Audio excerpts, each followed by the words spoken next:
Assalamualaikum warahmatullahi wabarakatuh. Bersama saya Khalil Mahmudi di podcast Ruang Kelas atau biasa disingkat dengan PRK. Oke. Hari ini kita berada di kelas 11 PK 3. Nah, sesuai dengan requestnya kalian yang kemarin yang mau nostalgia tentang kelasnya, ini udah saya review kelasnya ya, udah saya sepil kelasnya. Nah, tentunya hari ini saya tidak sendirian. Saya bersama teman saya. Beliau merupakan alumni MTS dan MA unggulan Nuris. Kemudian beliau juga alumni Universitas Islam Negeri Kiai Haji Ahmad Siddiq Jember atau biasa disingkat dengan UINKHOS. Nah, siapa beliau? Beliau adalah Al-Ustadz Hidayatullah. Assalamualaikum Ustadz. Waalaikumsalam. Sehat Ustadz. Warahmatullahi wabarakatuh. Alhamdulillah sehat. Sehat. Gimana hari ini Ustadz? Atmosfernya? Sedikit memanas ya. Karena memang hampir memasuki akhir bulan. Akhir bulan. Oke. Oke, langsung saja Ustadz ya. Langsung ya. Langsung. Nah, hari ini Bisa. kebetulan kita sudah memasuki yang namanya bulan Rajab Ustadz. Nah, di mana bulan Rajab tersebut banyak peristiwa-peristiwa atau amalia-amalia yang sering kita kerjakan. Nah, di antaranya adalah puasa Rajab Ustadz.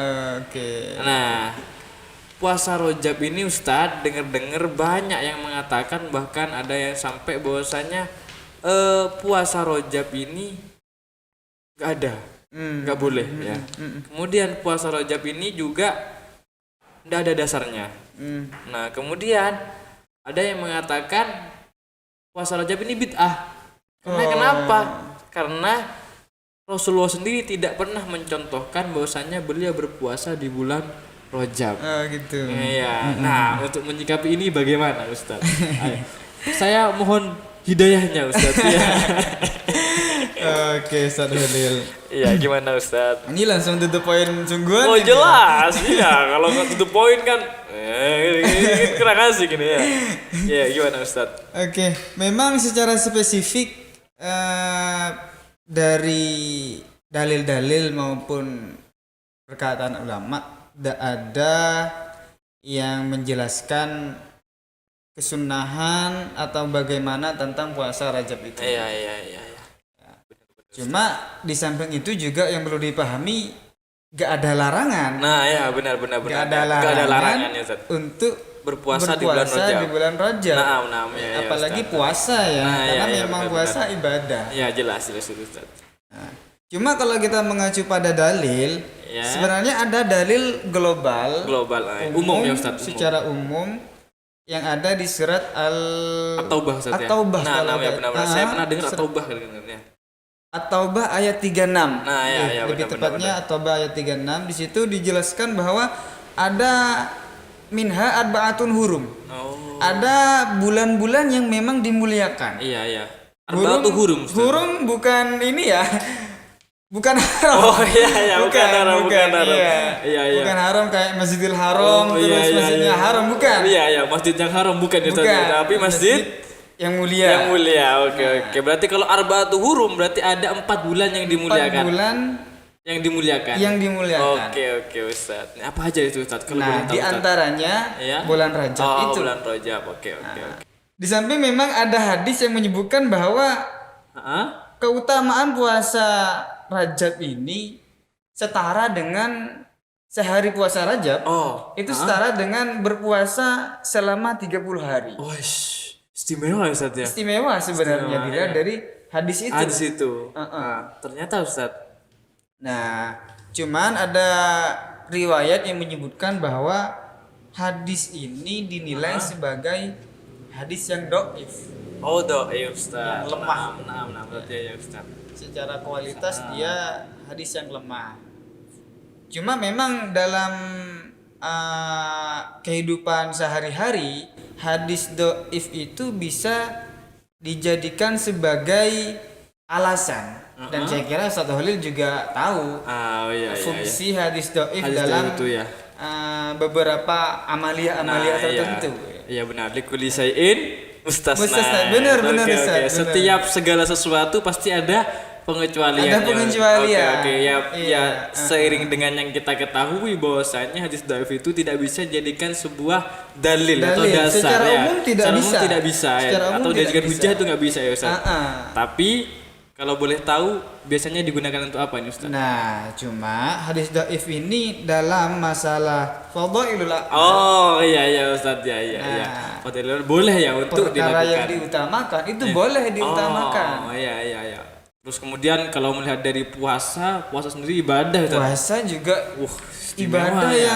yang derajatnya bisa dibilang tinggi. Iya. Bahkan ada yang mengatakan bahwasanya pahalanya ibadah hanya Allah yang tahu. Hanya ya, Ustaz. Allah yang tahu memang. Iya, karena emang puasanya untuk Allah itu ya. Iya, Ustaz. benar. Benar. Apa salahnya kita mengisi bulan yang hurum tadi, Rajab dengan berpuasa? Ya gak ada, justru Iya. baik.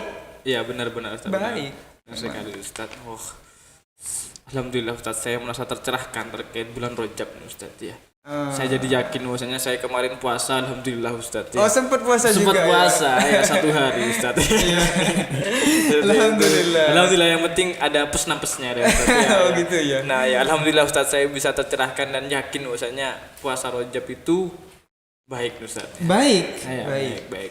Terus kemudian Ustaz, boleh ke pembahasan yang lainnya Ustaz? Monggo. Ya, kan selain bulan Rajab ini, selain ada puasa Rajab, ada yang nama Isra Mi'raj Ustaz. Benar. Nah, Isra Mi'raj. Nah, denger nih Ustaz, apakah peristiwa Isra Mi'raj tersebut sebatas membuktikan bahwasanya Allah itu berada di atas langit Ustaz? Nah, gimana nih Ustaz? Kok saya pernah dengar kayak gitu tuh Ustaz? Gimana Ustaz? Mungkin Ustaz bisa jelaskan ke saya. Ini menarik ya Oh pertanyaan. iya, menarik Ustaz. Ya, kalau nggak menarik kan nggak masuk podcast bukan? Oh ya benar. Yang nonton mungkin banyak. Iya. Oke, masalah Isra Mi'raj dan hubungannya dengan Allah katanya Iya. berada di langit. Iya, benar tuh Ustaz. Gimana tuh Ustaz? Oke, coba kita lihat dulu definisi dari Isra dan Mi'raj. Oke, Ustaz. Iya. Kalau dari definisinya, Isra itu adalah perjalanan Nabi, Iya. perjalanan malam yang dilakukan oleh Nabi Muhammad SAW dari Masjidil Haram Heeh. Makkah ke Masjidil Aqsa. Oh, iya, Masjid Al-Aqsa. Palestina. Palestina. Iya, Palestina, Ustaz.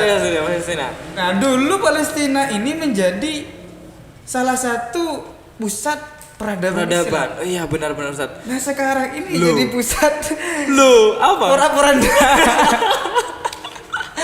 Ya Allah. Kok bisa gitu ya Allah? Oke, balik lagi ya, Iya, Ustaz. balik lagi. Jadi Isra tadi perjalanan dari Mekah Dan ke Masjidil Aqsa. Iya. Al-Quds. Al-Quds. Al-Quds di Palestina. Palestina. Nah, kemudian Mi'raj Ustaz. Mi'raj. Nah, Mi'raj. Nah, Mi'raj sendiri adalah dilanjutkan dari Masjidil Aqsa. Masjidil Aqsa Palestina ke Sidratul Muntaha. Oh, Nah, Sidratul Muntaha ini adalah sidrah apa ya? Tempat yang muntaha. Iya, tinggi. Yang paling tinggi. Yang paling tinggi benar. Dari sekian tingginya udah gak ada tempat lagi karena muntaha. Muntaha ya. Sama kayak sigot muntahal jumu ya Ustaz. Persis, ya Ustaz, persis. Jadi udah Oke, gak ada oke. sigot lagi. Iya, kecuali sigot itu deh. Iya. Berarti kalau gak ada tempat yang tinggi ya kecuali tempat itu deh. Kecuali Ustaz. tempat Iya, itu. benar ya. Cuma yang perlu digarisbawahi adalah Nabi Muhammad, perjalanan Nabi Muhammad dari Mekah ke Sidratul Muntaha yang disebut dengan Isra Mi'raj itu bukan untuk ketemu Allah. Ini yang seringkali disalahpahami oleh sebagian orang mungkin. Iya, benar Ustaz. Dan itu menjadi apa ya, keyakinan yang mungkin perlu diperbaiki. Nah, iya, perlu diluruskan. Perlu diluruskan agar tidak turun temurun nanti. Nah, benar. Karena ketika udah turun temurun bahaya. Bahaya. Ya, bahaya. Bisa jadi dosa jariah. Iya, Bukan hanya amal jariah, tapi bisa jadi dosa jariah. Ya, karena kesalahpahaman itu ya. Kesalahpahaman. Karena ideologi yang keliru perlu diperbaiki. Ya, Ustaz. Tujuan dari Isra Mi'raj itu bisa dilihat dari surat Al-Isra ayat pertama, ayat 1. Subhanalladzi asra bi'abdihi lailan minal masjidil haram idal masjidil aqsa alladzi barakna haulahu linuriyahu min ayatina. Iya, Ustaz. Yang perlu ditegaskan di situ adalah linuriyahu min ayatina. Oke. Jadi tujuan Isra Mi'raj, kenaikan Nabi ke Sidratul Muntaha itu bukan untuk ketemu Allah, Ya. tapi Linuriyahu. linuriyahu min ayatina, ya. menunjukkan tanda kebesaran dan keagungan Allah. Oh, seperti itu Ustaz ya. Begitu. Oh, jadi pemahaman-pemahaman untuk bertemu dengan Allah itu agak miring ya Ustaz. Miring. Agak miring. Bahkan bengkok. Jadi perlu diluruskan. Oke. Perlu diluruskan. Yang benar adalah untuk menunjukkan keagungan Allah. Keagungan Allah. Keagungan Allah. Iya, oke Ustaz. Jadi pemahaman-pemahaman kayak gitu gak bisa dijadikan landasan. benar. Gak bisa. Oke. Oh, alhamdulillah Ustaz, cukup mungkin ya Ustaz ya. Ya, penjelasannya tentang Isra Mi'raj, ya pastinya ketika Allah menciptakan sesuatu, ya Allah tidak akan sama seperti itu ya Ustaz. Iya. Allah mukhalafatul hawadis kayaknya berbeda dengan makhluknya ya. Berbeda. Bukan berarti ketika Nabi Muhammad diutus untuk Isra Mi'raj, bukan berarti Allah bertempat tinggal di situ ya Ustaz. Bukan. Bukan ya. Bukan. Ya sama seperti halnya kalau ditafsir bahas apa kayak gitu biasanya Ustaz. Ar-Rahmanu ala arsy istawa, kan biasa diartikan bahwasanya Allah itu bertempat tinggal di aras, padahal bukan gitu ya. Pakai apa biasanya Ustaz? Ayat mutasyabihat. Iya. Bisa kita takwil ya bahasanya. Bisa kita takwil. Kayak al-ars ar-Rahmanu ala arsy istawa, istawa bisa ditakwil dengan istaula ya Ustaz. Ya, yang berarti menguasai ya. Berarti bukan berarti Allah itu bertempat tinggal di aras, tapi Allah menguasai aras ya. Oke. Benar, Ustaz, benar. Agak panas nih Ustaz ya. Agak panas karena emang ini podcast ruang kelasnya tinggi. Levelnya high ini tinggi. Berat tuh bahasanya. Berat. Ya, jangan lupa teman-teman yang lagi nonton silahkan komen, mungkin ada perbaikan apa atau apa unek-unek apa, silahkan dituangkan di komen ya. Karena kadang-kadang khususnya tema ini ya, kadang-kadang kita tim juga bingung mau bahas tema apa ya. Silakan request, kemudian yang mau disepil lagi punya saudara atau alumni MA Unggulan Nuris yang mau sepil kelas, monggo silakan disepil kelasnya ya. Silakan di komen ya. Mungkin cukup sekian dari kami, jangan lupa subscribe, like dan share ya. Oke. Kurang lebihnya mohon maaf. Wassalamualaikum warahmatullahi wabarakatuh.